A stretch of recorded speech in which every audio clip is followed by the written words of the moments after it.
Welcome, everyone. Dr. Thor here. Get ready for Gnosis. Well, I want to talk about a little known aspect of Scientology, since it seems to be so popular out there, and tying it in the bigger picture, and tying it into something that has always been in suspicion and people wondering what was happened. And that is the famous Tate murders and the Process Church, which have been tied to most people probably are the murders that were linked to Charles Manson. And what happened? Now, these happened in Los Angeles, and they happened in Los Angeles, I believe, in the late 60s. This is at the height of Scientology's power in Los Angeles, and we all know their heavy connections there, the Celebrity Center, their involvement with so many different people. This is when Scientology, as I said, was very, very popular. Now, they had connections to the, quote, Process Church, which was an organization that was named that for a short period of time, who has changed, oddly enough, into an animal sanctuary group. But it went through the wild 60s as this strange Christian cult, oftentimes linked as Satanists, but they really weren't. They talked about how people had the aspect of Satan and Christ in them, and that was something that we had to confront. And they embraced the negativity of Satan, so this gave them a bad reputation. And there's all sorts of talk about the Process Church, of how satanic, involved in murders and everything else. From all my research, this is all just gossip and bogus. They were involved in some sketchy stuff. They probably, like everybody at that time was doing, they were probably selling drugs. And of course, there were different people in their organization. The fact that this was some sort of murderous cult, I think, is a big fantasy. And why did it come up that they were connected into the Manson, Tate, LaBianca murders there? Which are quite interesting, which had really, Charles Manson never murdered anybody. It was that Tex guy, and I think that says a lot by just knowing what his nickname was, who got in there and was a horrible delinquent all his life and connected to law enforcement. So quite a big mess. But there are so many things going on at that murder scene that is a layered, complicated situation that I'll go into somewhat here. I've covered a lot of this stuff in the Process Church research that I've done. Now, we have the fact that Scientology and the Process Church, well, originally the members of the Process Church, who are all Brits, learned Scientology in Britain. Now, you don't hear Scientologists talk much about this because I think they're just a little too young to be what was happening back then. And there seems to be no mention from any Scientology people of the Scientology connection with actually the Process Church and, of course, the murders that went on there. Sharon Tate, LaBianca's, and, of course, linked to Charles Manson, or his group, his little gang that did that. Which would be interesting if there were more information we could get on this. But it comes down to a little known fact of what exactly happened. So the Process Church started off, and I can't remember the exact name of it, but they started off as Scientologists. Isn't that interesting as well? You know, it's getting to the point, I remember one person used to tell me that all roads lead to Zen, philosophically, which I think it's kind of childish and stupid. I'm not sure Zen is all that profound, but you do. The whole idea is that all roads seem to lead to Scientology. And we have to understand that because of the fact that it's a very popular, very well-funded organization, whether you like it or not. And that doesn't make it good. That doesn't make it wonderful. That doesn't make their training systems fantastic. The bottom line is it attracted a lot of very moneyed, educated people and kept them there for many years. So very, very interesting that would be the case. And people don't understand that. They want to laugh at Scientology. They want to laugh at L. Ron Hubbard. And, they are kind of a laughable organization, particularly L. Ron Hubbard, the goofy little ascot-wearing, bald-headed, pudgy little guy wearing costumes all the time. But you got to remember that people didn't know what he looked like most of the time. The video craze really hasn't hit in this country until we were able to have cameras everywhere and huge mediums like YouTube. It's always difficult to actually see things. You'd have to watch documentaries on TV, and you would have to actually wait and budget your time. I got to be home at 8 o'clock because that's when that documentary's on. Could be Fridays or Saturdays. So, it was always difficult, and there wasn't taping of TV shows, again, until the 80s, 90s, etc. So it's quite interesting. So nobody saw what he had to say, what he looked like, and very few people even heard his recordings unless you went there and actually bought them. So his recordings, of course, show a little bit of his goofy personality, but mostly it's written information. He has a whole organization. So you're not looking at the founder. If you get classes from somebody, training from an organization, the person who wrote all this may have some interest to you, but ultimately you're reading their books. And this is, of course, how things have been trained with people for, thousands of years, where people learned from books. So what we know today is a misrepresentation of how the world is. And you think everything was the way it is now, and especially if you're under 30 or 40, you think the world is always like this, when it really wasn't. So people went out and did things. They took classes. They had to. There's no other way of learning things. People read books. They bought books. And, of course, if you wanted to learn something, particularly if you were close enough to a city place, you would go to an organizations and train right there, as you would go to a college, a junior college, a high school, etc. That's how things are done. A lot of people just don't understand this now. So the information is shocking how easily available it is right now. Never was like that. Just for a side note, I don't know if anybody cares or not, but the bottom line is that the original Process Church, what turned into the Process Church, started out as a Scientology group. Now, they wanted Scientology in England and had problems with it. And now, I'm not sure they had problems with it, but they figured they could do it better. And they took a whole bunch of his material. They took his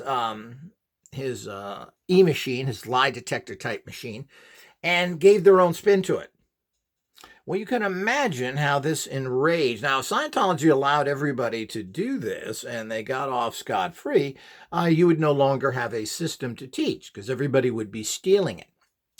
And, of course, this was happening in England, so it was a little bit farther away from Hubbard at that time. But, it's an international group, and especially with him traveling around like Popeye the Sailor Man everywhere. This was, of course, well known. And I'm not, it's not mentioned very much of what Scientology did about this, but the organization, the new one, and with their spin on it, didn't work out very well. They did it for a while, and then they moved on to something else. And, everybody does this. They kind of find their solid footing in what works out there, and they were prolific writers. This was, again, the 60s, which means there's a lot of very odd stuff going on, very odd, strange, and different things going on out there in general. So, them changing over to other things, and they found this weird thing in the cities, particularly of the United States, to sell this entire concept, this revolutionary thinking. I mean, it's quite amazing the kind of thinking that was going on in the 60s and how alternative it was. And how they started off with some shock value. They started a little coffee shop or people. And again, this is in London and so forth. So they had a good crowd of people that wanted this kind of wild stuff. And of course, they bumped into music celebrities and everybody else that was around there. I'm not sure they necessarily had any members. But then they turned into this kind of wild group that did catch on for a while, but not overly, called the Process Church. Now, the Process Church, as I said, is something that has gone down as this horrible organization with absolutely no proof that they've done anything. So let's get that clear. There's a lot of gossip, just like other people that think they are these big-time Satanists, where we really can't track anybody deliberately.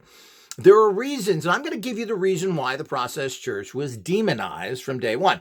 Now, they did publish weird stuff. They did use Lucifer, I guess, in their name and everything else, or Satan, Christ and Satan. And what is this? This is the nature, the dual nature of man.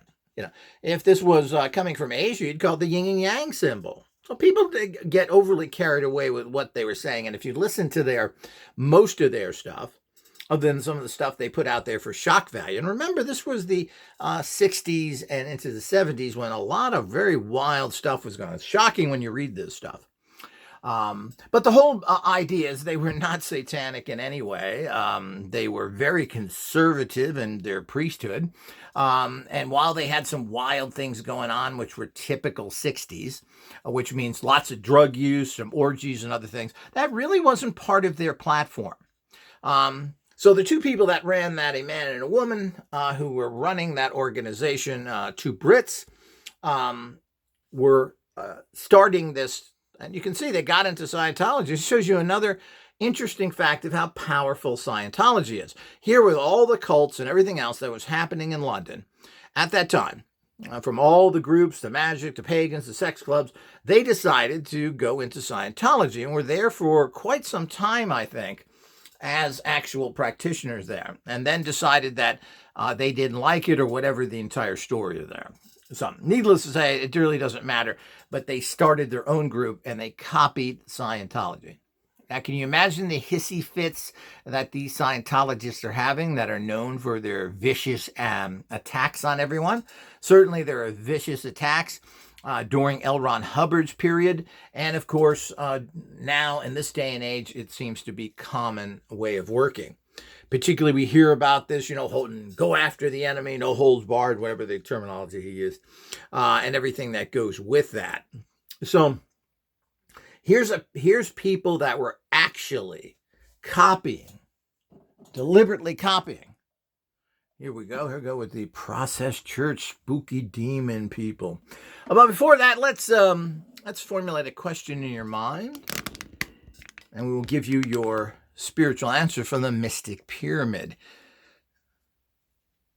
Think of something. Or do you just want inspiration? All is known by the Mystic Pyramid. Events will unfold in wonderful ways. Ooh. So the whole idea is that the Process Church, who were labeled as Satanists, thought to be in a murderous cult, and all the things that go with them, just doesn't hold any water whatsoever. The Process Church was only for a few years of this organization that moved into other organizations and did things differently than everybody else. But they, with their aggressive wearing these, which is the reason they did it, wearing these big monk robes and usually having some sort of dogs with them because they were big into humanitarian saving of dogs, particularly German shepherds. If you got a guy in this giant monk's robe with a beard, hair, and a German shepherd there passing out papers, they made quite an impact. And they had this, which was relatively shocking, and I guess that's the way they did it. But, if you're going to go out and preach regular Christianity, well, you might as well just go home. We got churches on every street corner, and people preaching that. So they had to preach this kind of new blending, and as far as I'm concerned, it makes a lot of sense, like basic Scientology did. But like everything in life, it comes down to how it's implemented by the people involved in the organization. So we do need to understand that as the bigger picture that is going on with all of those. So these are all very important. So they did do this, and they stole a bunch of information from the Scientology. They stole their entire method. They stole their e-machine, and they did this for several years, I think. It wasn't a long time before they started to change into other things, because it really wasn't something they could sell that well, I don't think. I mean, there is Scientology there. Their new brand of it was just trying to take something that was known already and do their own thing with it. But apparently that didn't work too well, period. So once that happened, they then moved on to going to become the Process Church, which again, was in all the cities when we had massive amounts of chaos and all these new groups starting, good, bad, and indifferent.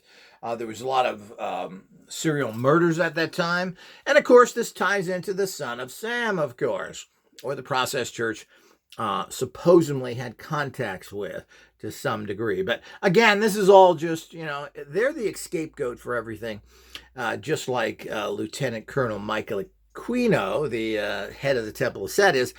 Certainly there's a lot of illusionary things around them, but you can't really pin anything on them whatsoever.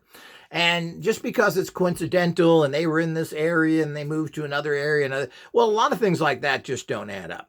Good research have done. Nobody within the Process Church has ever been arrested for anything of a serious nature in terms of the higher ups. I believe some in their churches may have gotten involved in arrested, but the bottom line is that they're never really linked to anything, and none of their top people were ever arrested for anything of any major extent, and none of the top people were at all.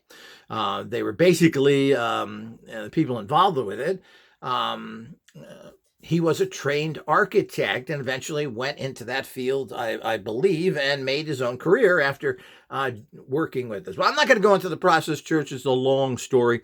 Let's stay centered on I have all those. If you want to look on the Process Church, I have many, many videos discussing the Process Church, which is quite interesting because, again, these are urban myths. And are they right? Well, the bottom line is that we have to understand that Scientology is a vicious, powerful organization with, even back then, millions of dollars. However, you want to laugh at the Scientology and their interesting beliefs of having evil entities cling on to you, like Satan, like Christianity teaches anyway, or the spirit world that Tibetans teach, everybody teaches. The fact that he put it in kind of a silly way with Xenu, and the way he did it was kind of goofy for a guy that should write better. But the bottom line is that having evil entities latching onto yourself is not really very far-fetched, and quite frankly happens to people all the time. Negative energies that block your life. You can put it in lots of little buffered ways if you want to. Scientology also has a very interesting system of developing you and tuning you into your intuition and building your, quote, psychic powers. And these kind of things all work and people love it. So they use it. They spend tens of thousands of dollars. What's very interesting is when we get into Scientology, we can talk about the famous Scientology debunker and the person who was there for 9 years, John Tate. Has just stated on one of his interview shows that his mother, now he was an outside member again, he's not a monk, so he wasn't abused as all the monks are, and almost probably any monkey order, but his mother went there to check this out, went in to see what was happening in one evening, and stayed for 8 years. She was a top politician in her little area, so she was well-known, well-connected, and thought Scientology was so good that she was going to pour thousands of dollars into that organization, tens of thousands, for 8 years. Something's going on here, so it's not this laughable little goofball and this little tyrant that's running it now. This is an awesome power to deal with. People love the system. Many, many wealthy people do. So let's understand that from day one. Your ex-Scientologists that are out there screaming are all people forced into the organization because I think almost all of them were born into Scientology and didn't like the fact that they were monks. They didn't want the monkey hard life, plain and simple. So really that's what it comes down to. And there's a lot more to it, and I've went over it as well. But the bottom line is that Scientology saw this with the chaos going on and the fact that the Process Church had a big organization in Los Angeles. And of course, L. Ron Hubbard's group was carefully watching them to find out what they were doing. Were they stealing their materials? Were they starting courses, etc.?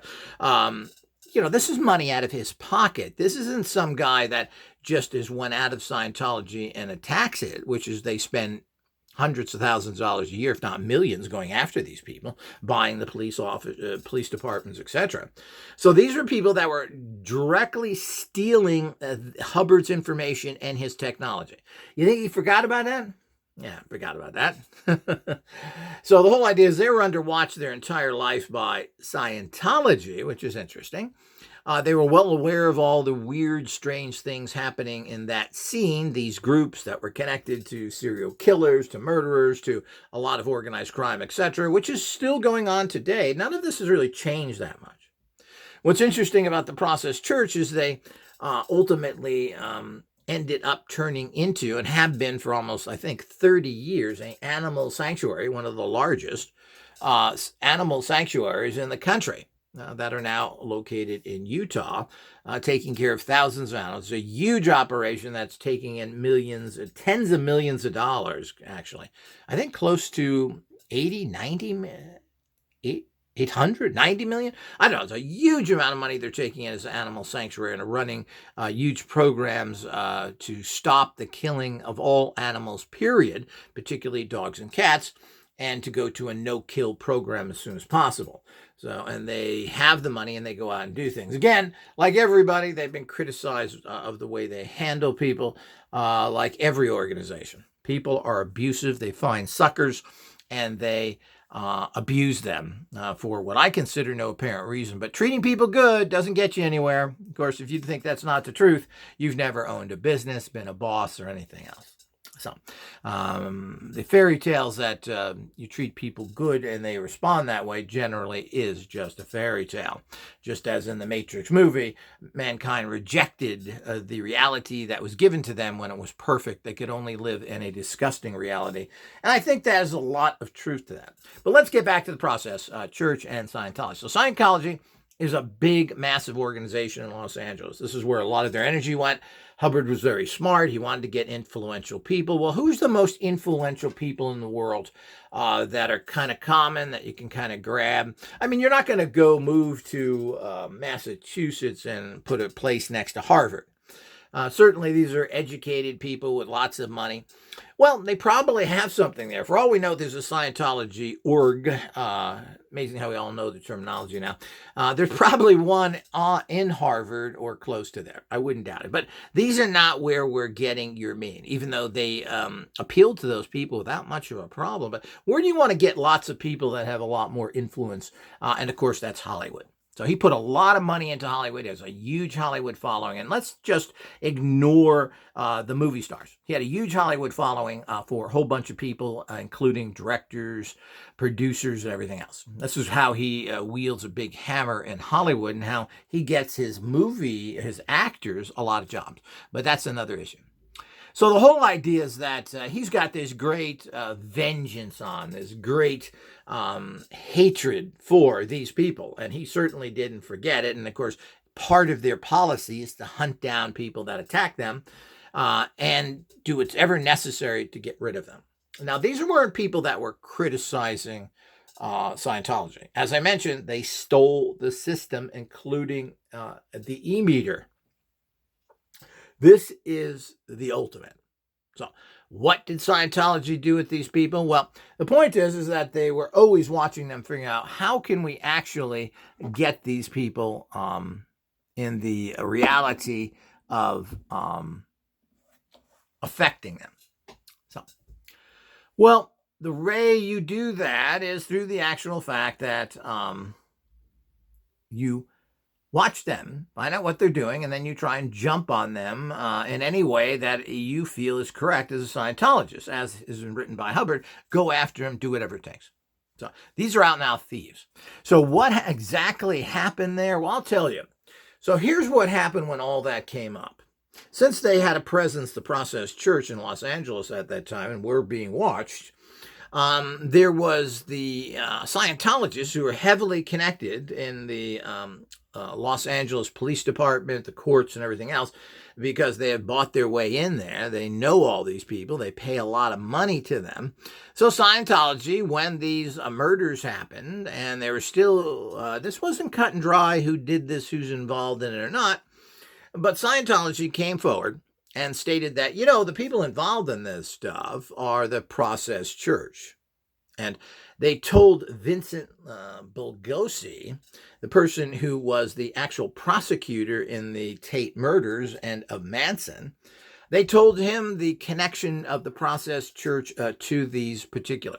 And they tried to tie the Process Church to Charles Manson and to everything else.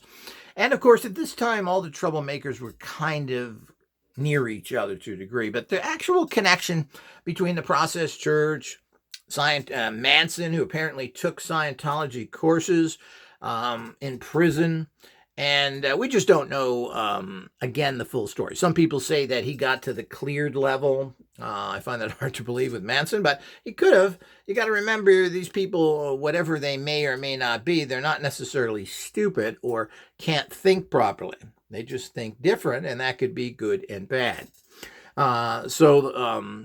Manson never killed anybody, by the way, people, not anybody that we know of, but never killed anybody at those murders. It was his, quote, family, which technically was the name of the rock group he was going to start, the Manson family.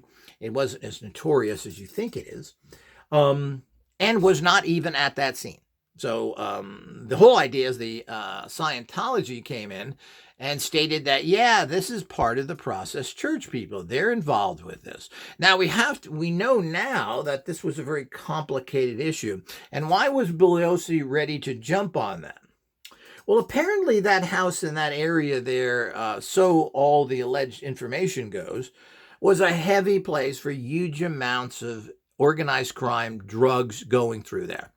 So that particular area they were there, the organized crime people were there selling drugs either through that house or close to it or whatever was going on there. Not sure the exact there. These things are, again, difficult to pin down 100%. But they contacted Bugliosi and said, well, we don't want to get caught in this. This is unfair. We had nothing to do with any of this stuff. So if people say tie us into it, this is going to make it really bad on us, and so forth. So the reality to that is that Bugliosi, an Italian, had sympathy for the mafia. This is how the whole story goes. Now, this is a fantastic story and very, very interesting.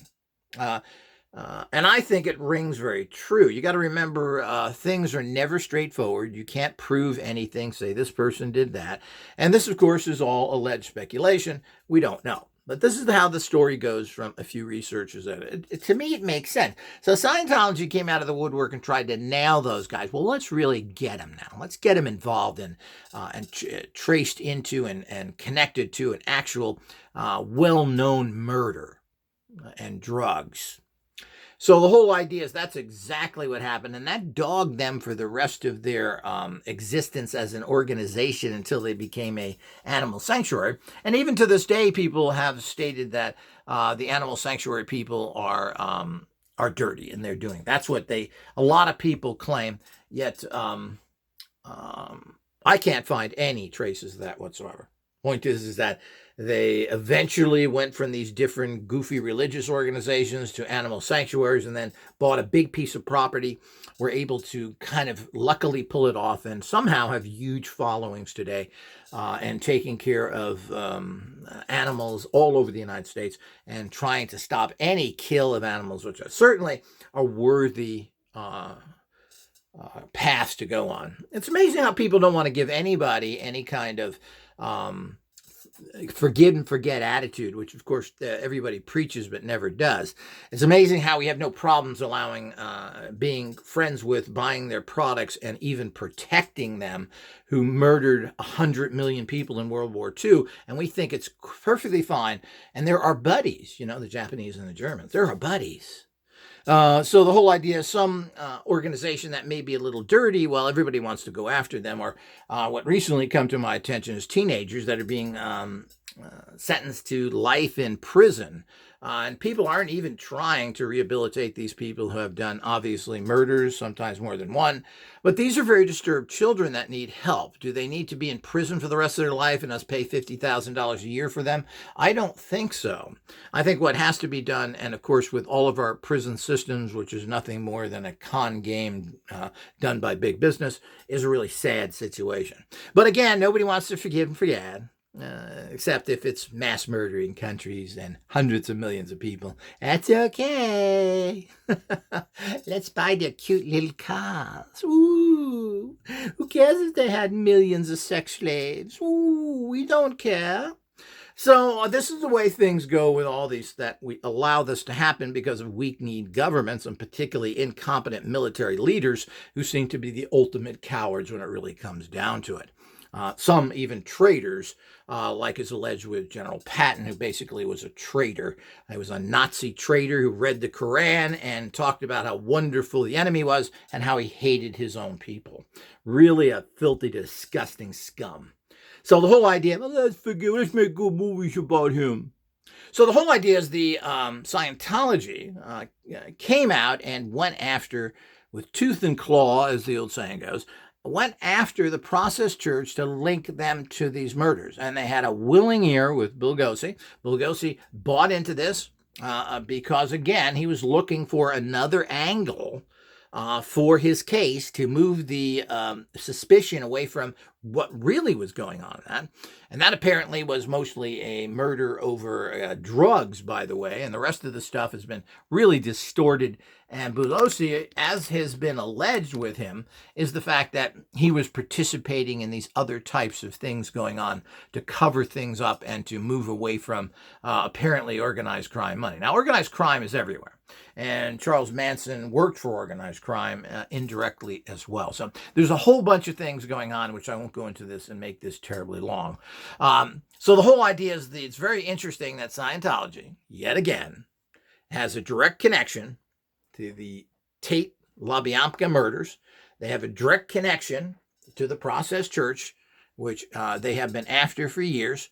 And few people look at all this. And we got to understand the times of this as well. And the kind of wild times the 60s were everywhere, because this was a transitionary period in many ways. Law enforcement was still very, very crude. I remember living in Manchester, Connecticut in 1968, and the local cop worked at the gas station during the day and was a cop at night. So the whole idea is we don't really understand the fact of how these things were, so and how kind of localized, rinky-dink everything was. And then, of course, you know, the Son of Sam murders and everything else that they try and connect the Process Church to, etc. And all of this is just a big, nice fiction story created by someone, Terry Murray, Maury Terry, who basically created his career and his income from talking a bunch of nonsense. So the whole idea, and of course, none of this was fully done, and we have to run into all the corruptions and everything that goes on with this. So these are the kind of things that happen. But again, Scientology is yet again in the forefront of a big event, and they're out there. And this wasn't necessarily them looking for anything, but the bottom line is that this group copied Scientology because it was such a profound and interesting and well-followed system, and copied it and try and make it their own. So we have to understand that. Now, the fact that the monks in the system were treated very poorly and had to conform to ridiculous abuses, etc., is a whole nother issue. And these things are very complicated to figure out what's going on. But there's certainly... Scientology is interesting. I don't consider it profound. I don't think it gives people much power, but it's different than going to your typical church and learning all the garbage out of those 2,000-year-old book that just says the same thing over and over again. It really has never done nothing. And that includes all the other religious books, regardless of what they are. So people were not looking to go to a classical religion. They wanted a religion that would empower them, give them tools they could use with regular society, and Scientology had it, and had it big time. Well written, well put together, well staffed, well organized, and well financed, and it brought in thousands of people, and it brought in tens of millions of dollars. So don't let all these ex-Scientologists give you the wrong opinion. They were born into it. You don't see very many people who are not born into Scientology coming out and criticizing them. The bottom line is that these people were born into it. They weren't happy about it. They went in there at basically as children. The age of 12 is not unusual. Other people went at 16. Well, that's a young adult, but the bottom line is, you know, if you go in there at 12, as Aaron Smith Levin did, you're a baby. I mean, 12 years old, you're basically, you know, This is, when can I play baseball and where are my Hot Wheels? So the whole idea, so these people, and then they were molded by this. They have no education. They have no background. They have been molded by the nasty backstabbing attitudes that the inner order monks were taught to keep them disempowered. So these are pretty messed up people. And the fact is that Scientology is not a big deal for anywhere, anytime. And the fact that everybody has some interest in it is kind of amusing. Again, I've gotten tied into this through their philosophy of empowering people, which is the research that I do. Again, the backdoor stuff I find out from the Process Church, which again was linked to some sort of Satanism, other things which I study. All of these things is how I got into it and why I have interest in it. The average person just amazes me how they like to be involved in and give money to worthless organizations that have no effect on your life and even your society much at all. These people are organized. They should take care of their own dirty house, clean it out, take care of the people they can, and go on. I don't see why that should involve the average public. Ironically enough, most of these people that are at the forefront of Scientology now are wealthy people made wealthy by Scientology, ironically, by the connections and training they got there. So it's time to move on. If these people want to keep doing that, that's their prerogative. If they want to help people get out of Scientology, more power to them. But, they're not exactly thousands of people contacting them looking to get out of Scientology. Very few people leave Scientology now. That's the reality of it. And they have billions of dollars. Scientology is going nowhere. It will be around. And once the miscavige is gotten rid of, I see a rebirth of Scientology big time. People are going to discover how interesting, fascinating, and semi-profound the teachings of Scientology are. People love them. They love the process, and they will give their lives to it. Here's a John Tate, the big anti-Scientologist, mother went to Scientology and stayed there for 8 years, who was a fairly large, as he states, politician in an area there. So she was a mid-level, high-ranking politician for the British government and just couldn't get enough of it. I'm assuming she paid tens of thousands of dollars as well. So all of that goes. So don't in any way think that Scientology is some sort of joke. But here's another connection with Scientology. One of the endless things we get into that very few people talk about, which is that actual connection to the Process Church, to the Tate murders. And again, these are in Los Angeles, where there's a big Scientology community and lots of influence there. Very, very interesting. So I hope this has been informative. Until next time.